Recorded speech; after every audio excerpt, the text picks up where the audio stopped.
Aliens were warned, human ships are special, and you'll soon find out why. High Commander Jax Nublar drummed his 7 digits impatiently on the polished obsidian table as the holographic briefing continued.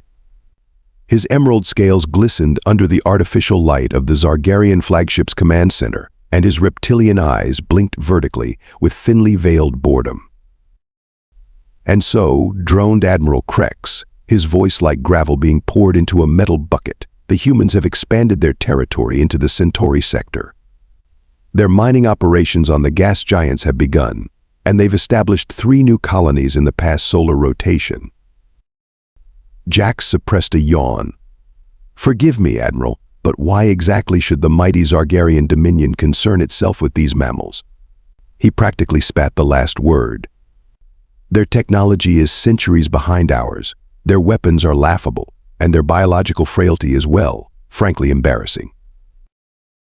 The Admiral's frill expanded slightly, a sign of irritation among their species.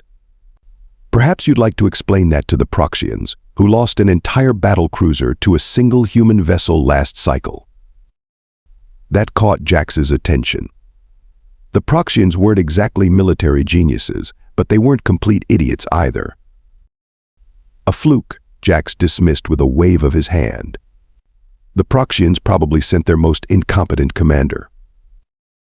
6 other species have reported unusual encounters, Admiral Krex continued, ignoring Jax's dismissal. The human ships appear primitive on our scanners, but they possess qualities we don't fully understand. Qualities? Jax snorted, causing his nasal ridges to flare. Like what? The ability to self-destruct spectacularly. Lieutenant Vixa, standing at attention near the wall, cleared her throat. Sir, the reports indicate that human vessels don't always obey normal spatial physics. Oh, please. Jax rolled his eyes, all 4 of them. Next you'll tell me they're powered by the magic of friendship. Admiral Krex slammed his tail against the floor, the universal signal for shut up and listen. Commander Nublar, this isn't a debate. You've been assigned to patrol the border of human space. Observe and report. Do not engage unless absolutely necessary. Jax straightened his ceremonial collar, the golden clasps signifying his 23 successful conquests clinking together. With all due respect, Admiral, a display of Zargarian might would establish our dominance immediately. These humans need to understand their place in the galactic hierarchy. You mean like the Moldovians did? Or the Krell? The Admiral's voice dropped to a dangerous whisper. Both tried to establish dominance. Both had to sue for peace within a lunar cycle. The command center fell silent. Even the ambient hum of the quantum engines seemed to quiet. Fine, Jax said finally, his pride stinging worse than a Venusian jellyfish. Observe and report. But if an opportunity presents itself to capture one of these supposedly special human vessels for study, I assume the Dominion would be appreciative? Admiral Krex's expression suggested he was calculating the diplomatic fallout versus scientific gain. Just be careful, he said at last.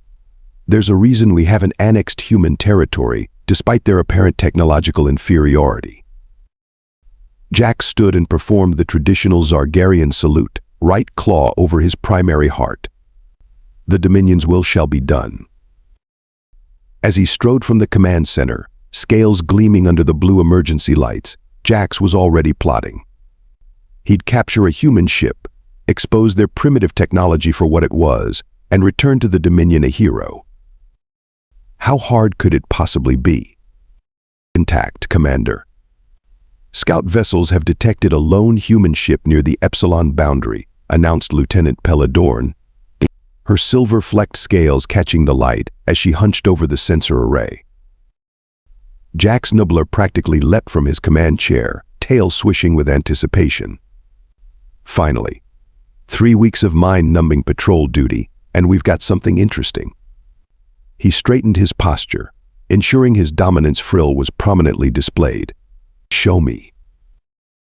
The main view screen flickered to life, displaying what appeared to be, well, garbage. At least by Zargarian standards. The human vessel resembled nothing so much as a haphazard collection of cylinders and boxes welded together, with bizarre protrusions at irregular intervals. It looked like something a hatchling would build with discarded technology. Lieutenant Dorn frowned, her lower jaw tusks clicking softly as she analyzed the readings. "Sir, the vessel isn't responding to our standard scan protocols." "What do you mean not responding? Is it shielded?" Jax demanded. "No, sir. Our scanners are bouncing off. But there's no energy signature suggesting defensive systems." Dorn's four-fingered hand danced across the console. "It's as if the ship simply isn't fully there." Jax snorted. "Technical malfunction. Run a level 3 diagnostic on the sensor array." "Already did, sir," Dorn replied, a hint of irritation in her normally stoic voice. "Twice.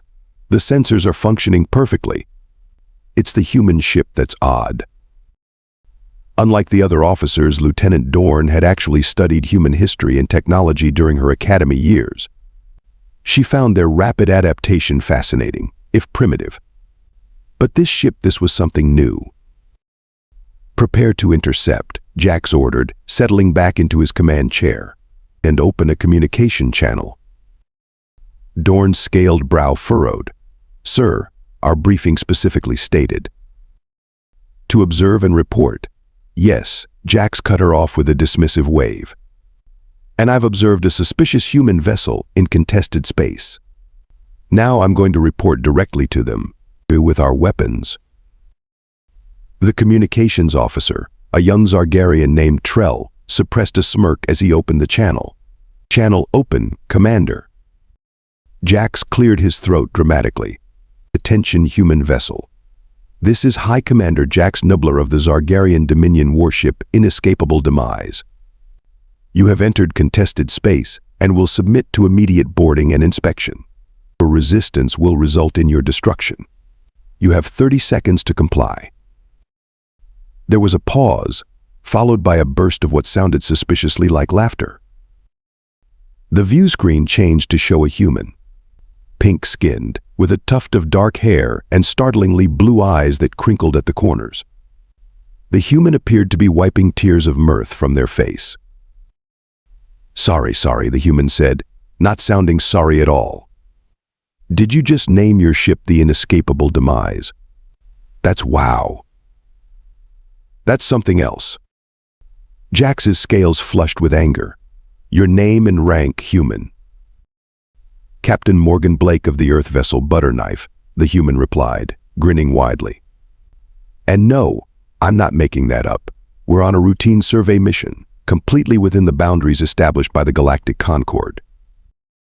The Consi Jax began, then stopped himself. These humans were clearly trying to confuse him with made-up diplomatic treaties. "Your primitive vessel has 30 seconds to power down before we open fire."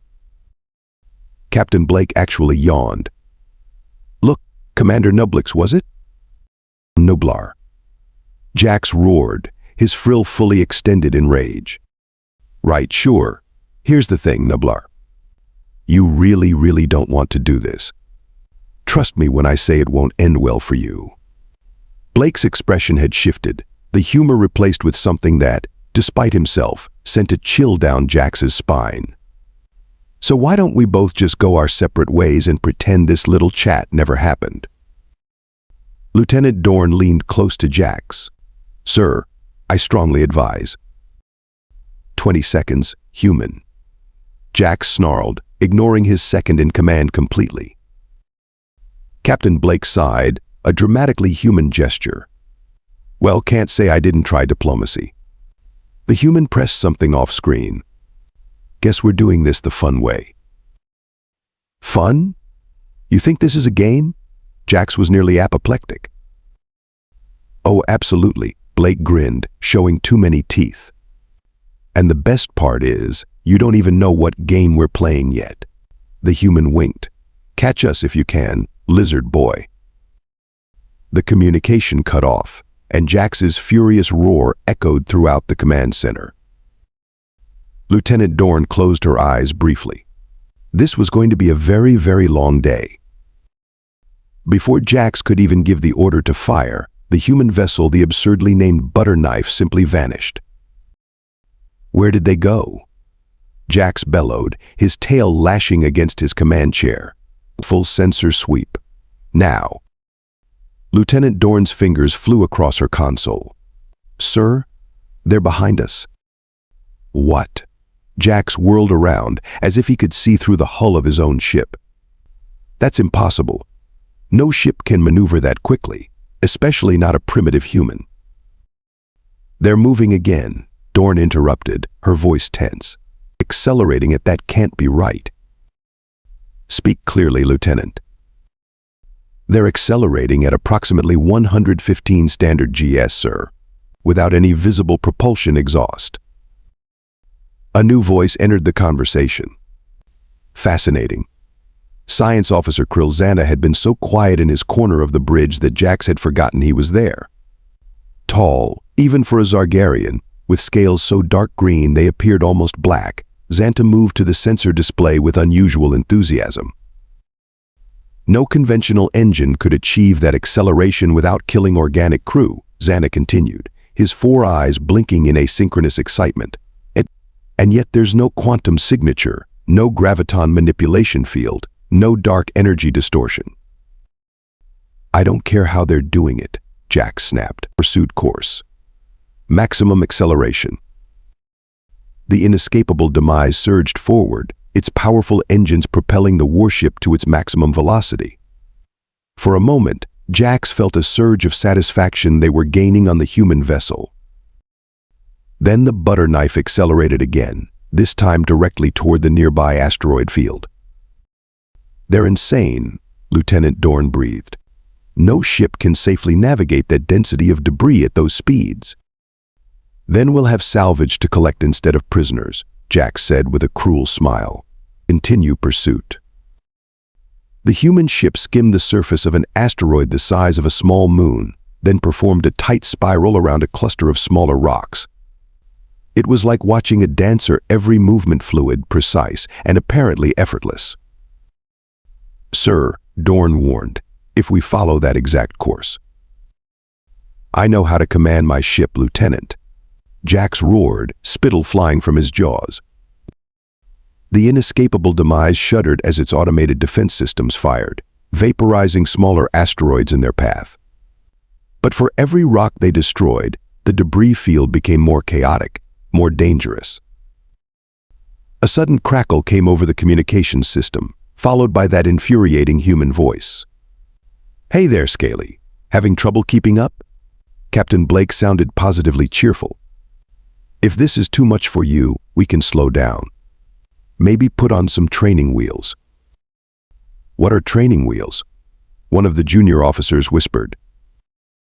Human stabilization devices for juvenile locomotion practice, Science Officer Xanta replied absently, still transfixed by the sensor readings. The captain is implying our piloting skills are underdeveloped. I know what an insult is. Jax slammed his fist on the armrest of his command chair, accidentally activating the ship-wide announcement system. His roar of frustration echoed throughout all decks. Ooh, someone's getting cranky, Blake's voice sang through the comm. Tell you what, we're going to do a little maneuver we like to call the corkscrew. See if you can follow this. The Butter Knife suddenly spiraled around a particularly dense cluster of asteroids, somehow passing through gaps that seemed narrower than the ship itself. That's physically impossible, Xanta muttered, leaning so close to his screen that his snout nearly touched it. The ship's dimensions exceed the available space by at least 30%, and yet his voice trailed off as he began recording observations on his personal datapad. Sir, we cannot safely replicate that maneuver, Lieutenant Dorn stated firmly. We need to go around this cluster and intercept them on the other side. Jax's scales darkened with rage. We are not taking the long way around. Follow them exactly. Commander, with all due respect, Dorn began. That's an order, Lieutenant. The bridge crew exchanged nervous glances as the helmsman reluctantly adjusted their course. The inescapable demise groaned as it attempted to twist through the asteroid field. A massive impact rocked the ship.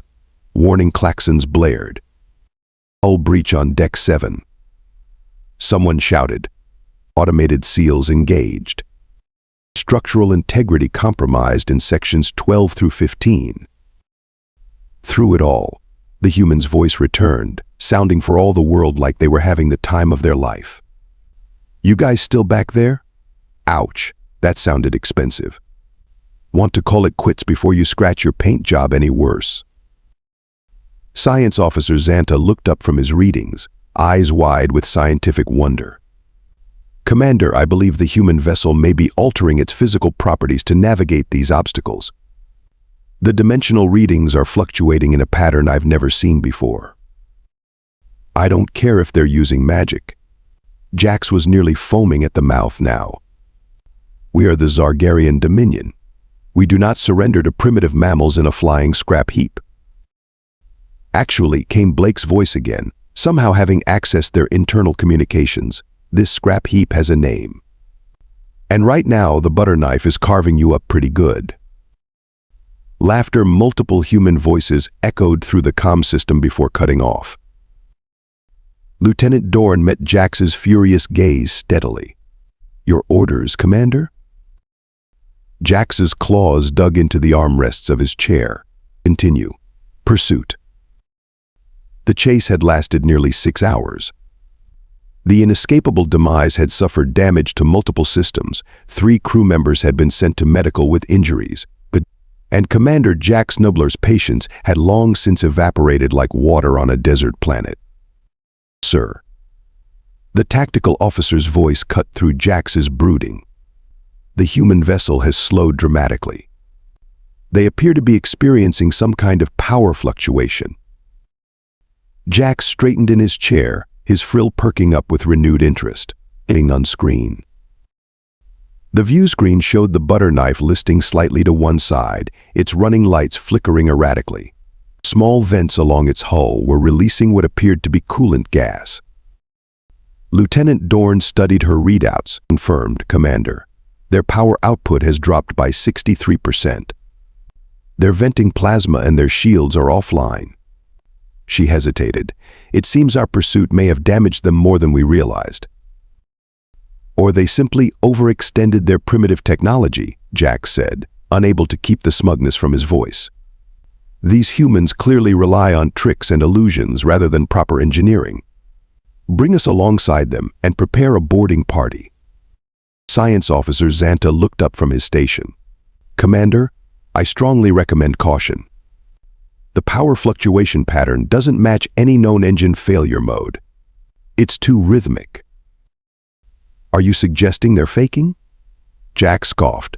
"Why would they do that?" "I don't know," Zanta admitted. "But these readings are puzzling." "Your concerns are noted, Science Officer," Jax said dismissively. And ignored. "Lieutenant Dorn, you will lead the boarding party." He flicked his tongue in thought.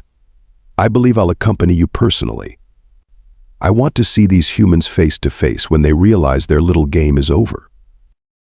20 minutes later, Jax stood in the docking bay addressing 30 heavily armed Zargarian Marines. His ceremonial armor gleamed under the lights, each scale polished to reflective perfection. "Warriors of the Dominion," Jax began, his voice echoing dramatically around the chamber. "Today we make history. For too long, these humans have been a mystery to our kind.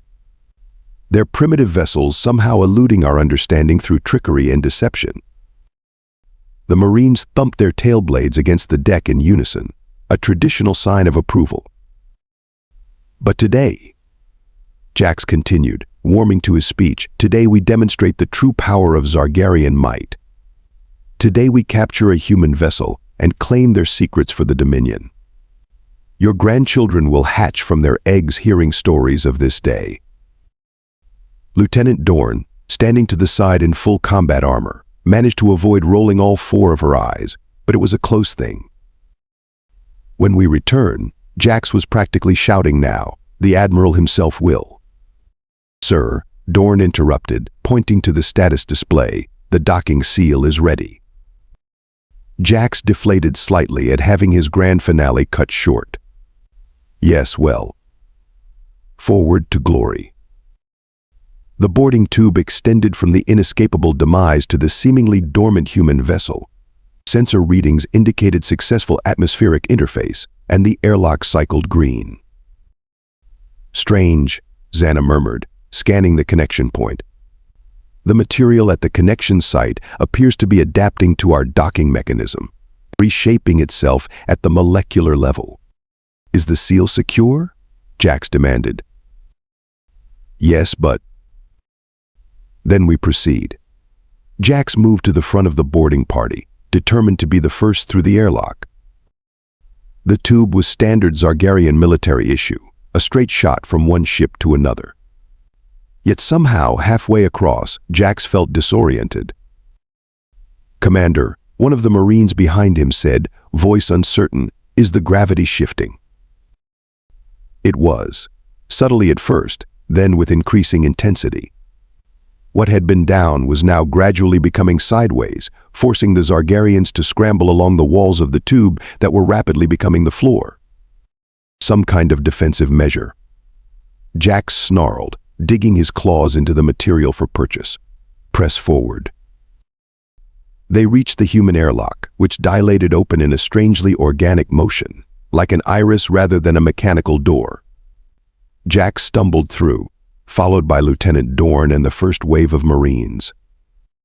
Then they all froze, weapons half raised. This is impossible, Dorn whispered.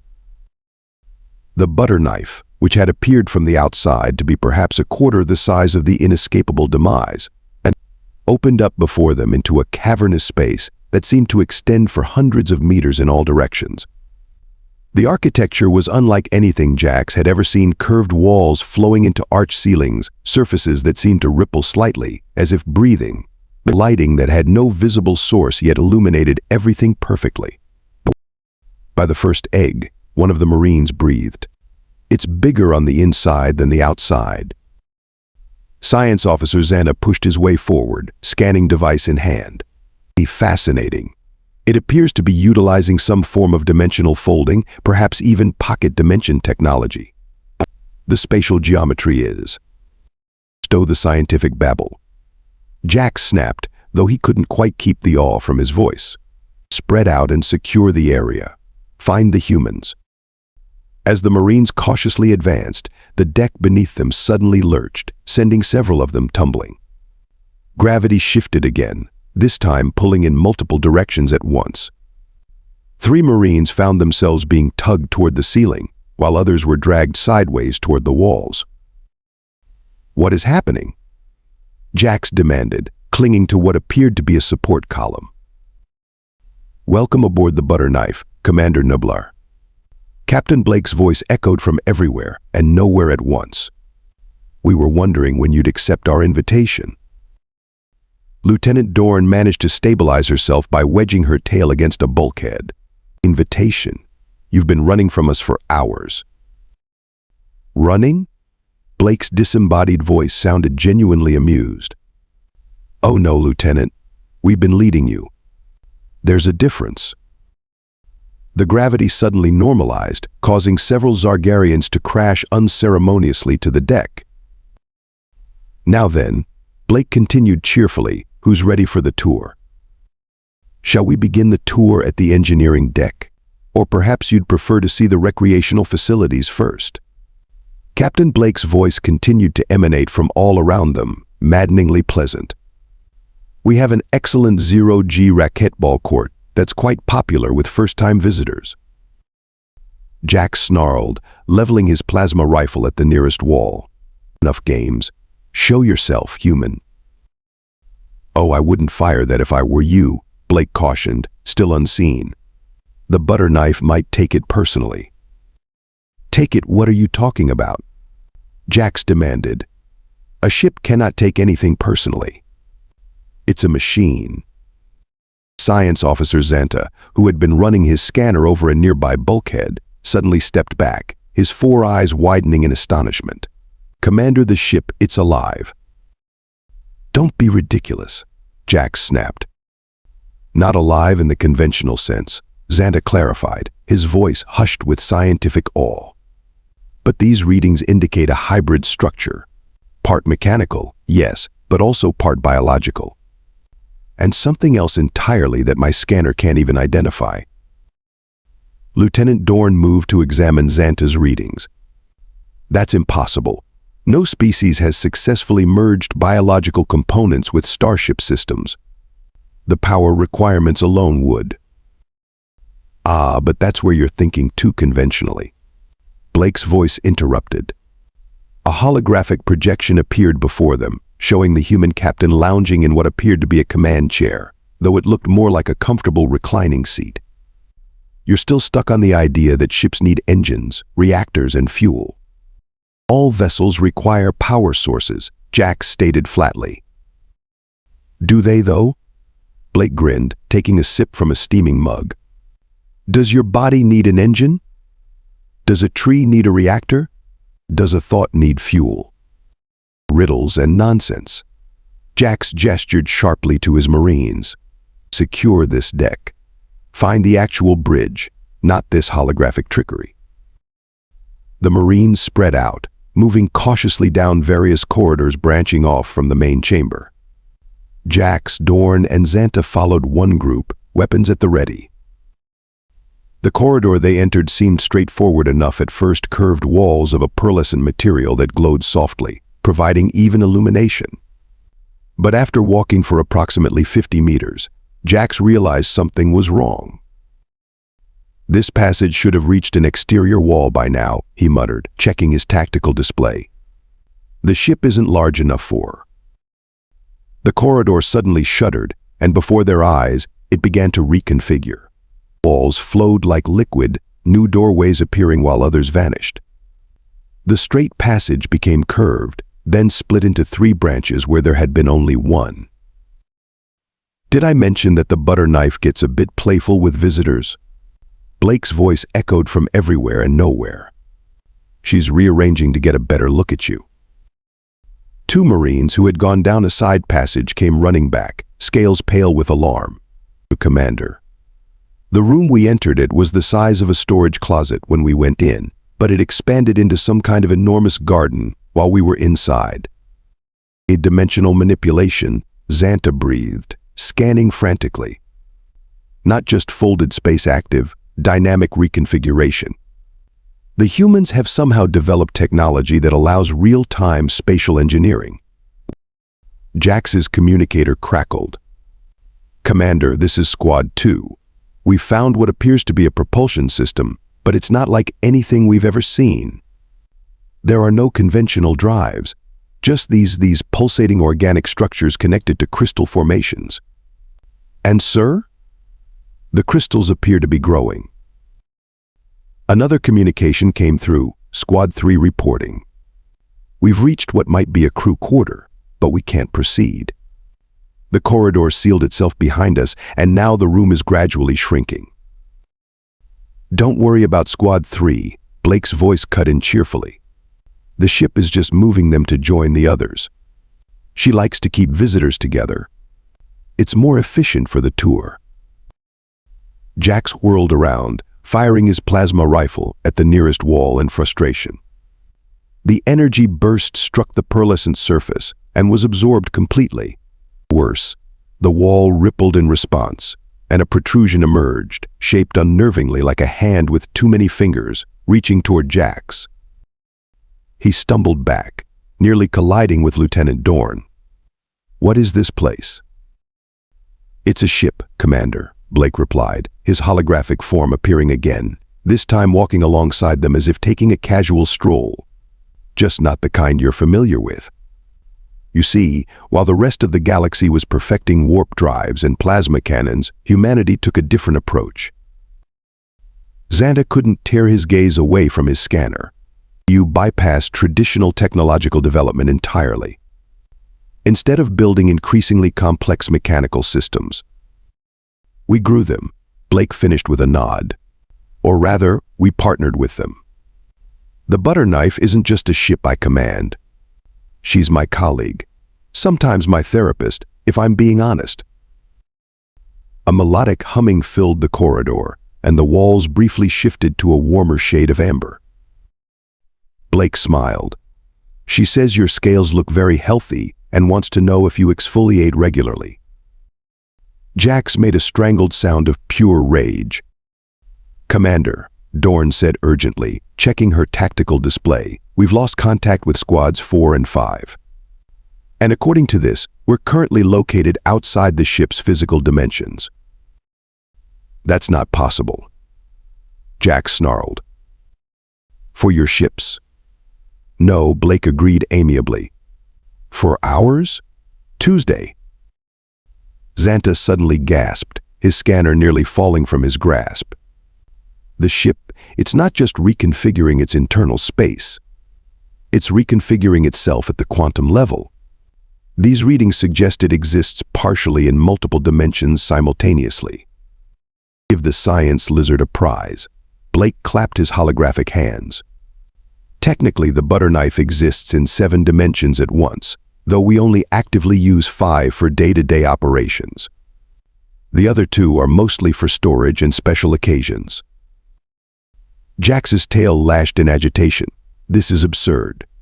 No species could possibly develop technology so far beyond your understanding that it might as well be magic? Blake finished for him. Yeah, we get that a lot. That's why we usually try to warn folks before they get in over their heads. He shrugged. But some people just have to learn the hard way. The corridor suddenly spiraled, walls and ceiling flowing like water, and the Zargarians found themselves back in the massive central chamber where they'd first entered. All of their scattered squads were already there, looking bewildered and distinctly uncomfortable. I believe Lieutenant Dorn said quietly to Jax that the humans have been toying with us from the beginning. Jax's scales darkened with humiliation. Impossible. They are primitive mammals who barely achieved spaceflight a few centuries ago. And yet, Xanta pointed out, we are currently standing inside a ship that defies every law of physics we understand, unable to find our way out unless they permit it. Blake's hologram appeared in the center of the chamber, now seated casually on what appeared to be a floating chair. So, who's ready to negotiate your surrender? An uncomfortable silence fell over the chamber. Jax Nublar, High Commander of the Zargarian Dominion warship Inescapable Demise, stood rigid with fury, his claws digging into his palms so deeply that droplets of amber blood pooled on the floor. Around him, his Marines, the elite of Zargarian military, might look like lost hatchlings, weapons held uselessly at their sides. Surrender? Jax finally spat. The Zargarian Dominion does not surrender to anyone, especially not to soft-skinned mammals who. Yes, superior species, apex predators, scaly supremacy. I've heard it all before, Blake interrupted with a dismissive wave. Look, I'm trying to be nice here. I'm offering you a dignified exit rather than, the human gestured vaguely. The alternatives. Lieutenant Dorn stepped forward. Captain Blake, what exactly are you proposing? Blake's hologram smiled. Simple. You all walk back through the docking tube to your ship. We disengage. You go home and report that humans aren't worth the trouble. Everybody lives. Easy peasy lemon squeezy. Lemon squeezy? Repeated one of the confused Marines. Science Officer Xanta, still enthralled by his scanner readings, looked up. Commander, I strongly recommend we accept the humans' offer. My analysis indicates that the butter knife's offensive capabilities are substantial. We haven't seen any weapons, Jax protested. Xanta's expression was grave. That's what concerns me. After a moment of tense silence, Blake sighed. Tell you what, let me sweeten the deal. We'll give you an escort back to your ship.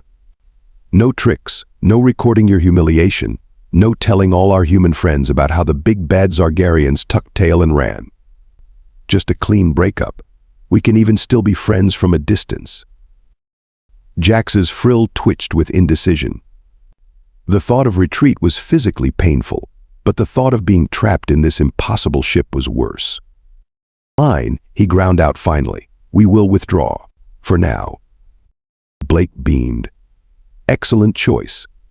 If you'll all follow the glowing path, it will lead you back to your ship.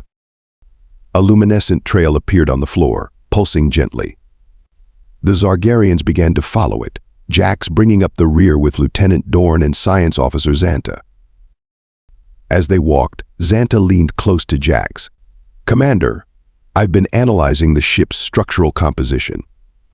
It appears to incorporate technologies from at least 7 different species, several of which I recognize.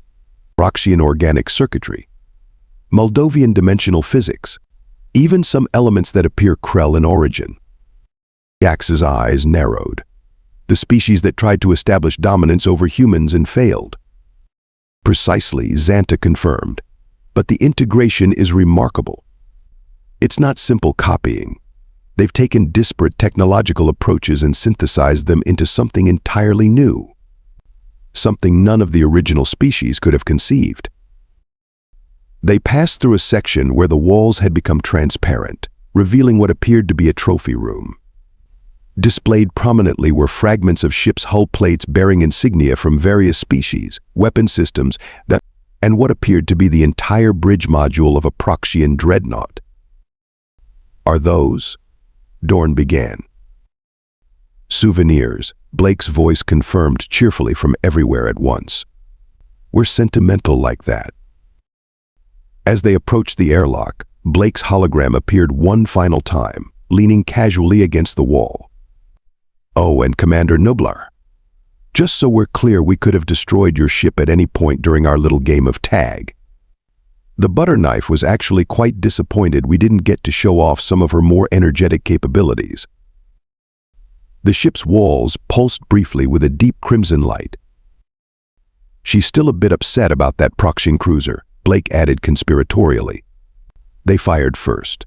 Didn't end well for them. Jax paused at the airlock, his pride battling with his growing understanding of just how outmatched they had been. Why didn't you destroy us? Blake said simply. We like to know how different species react when they encounter something they don't understand.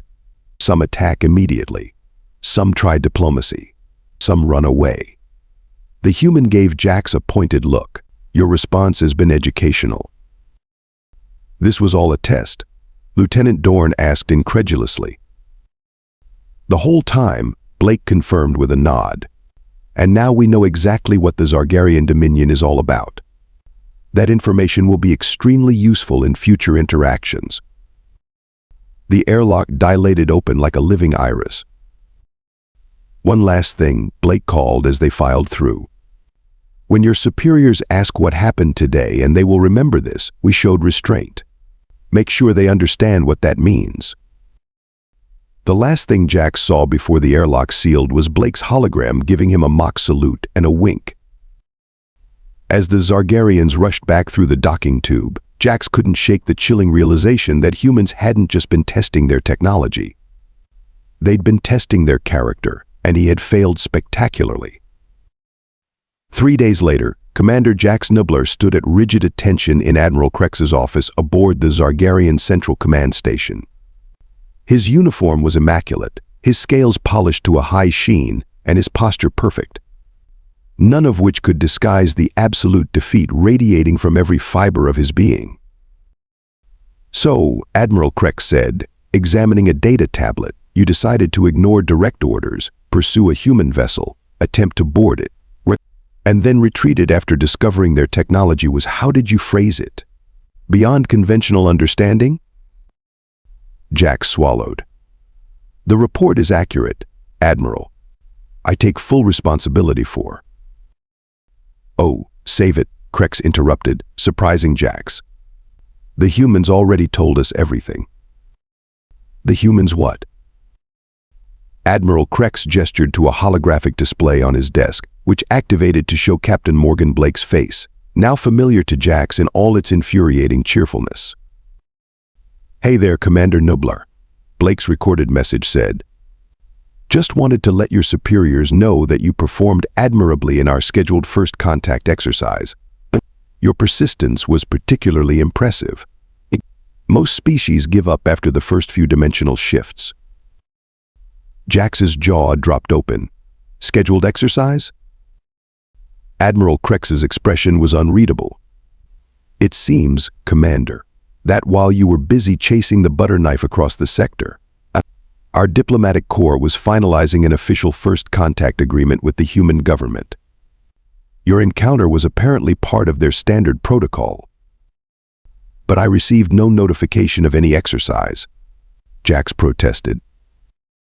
Precisely the point, apparently, Krex said dryly. The humans insisted on testing a genuine reaction from our military. You were selected based on your, how did they put it? Ah yes, your predictable aggression profile. If Zargarians could blush, Jax would have been crimson. As it was, his scales darkened to nearly black with mortification.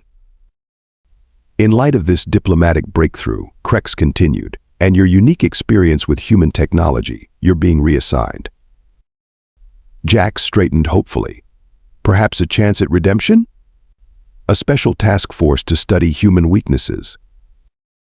Effective immediately, you will serve as the Zargarian military attaché to the newly established human embassy. Jax felt the room spin. Cultural exchange? Indeed, Krex said, and Jax could swear he saw the Admiral's mouth twitch with barely suppressed amusement. You'll be working directly with their representative to foster mutual understanding between our species. Please tell me it's not. The door to the Admiral's office slid open, and Captain Morgan Blake walked in, now very much in the flesh. The human was shorter than Jax had imagined, but somehow more intimidating up close. Commander Nublar, Blake exclaimed, extending a hand in the human greeting gesture. Or should I say, attach Nublar now. I've been looking forward to working with you. I have so many questions about Zargarian culture. For instance, do those head frills always change color with your emotions, or is that something you can control? Jax's frill, currently a deep shade of horrified indigo, flattened against his skull. We're going to be such great friends, Blake continued enthusiastically. And wait until you see your office at the embassy. The butter knife helped design it specially for you. It changes dimensions only twice a day, and we've kept the gravity mostly consistent. As Admiral Krex failed to hide a rumbling chuckle, Jax Nublar realized that the true punishment for his arrogance wasn't defeat in battle, it was having to spend every day facing the very species that had so thoroughly humbled him. Blake clapped him on the shoulder. Come on, partner. The universe is full of surprises, and trust me, you haven't seen anything yet.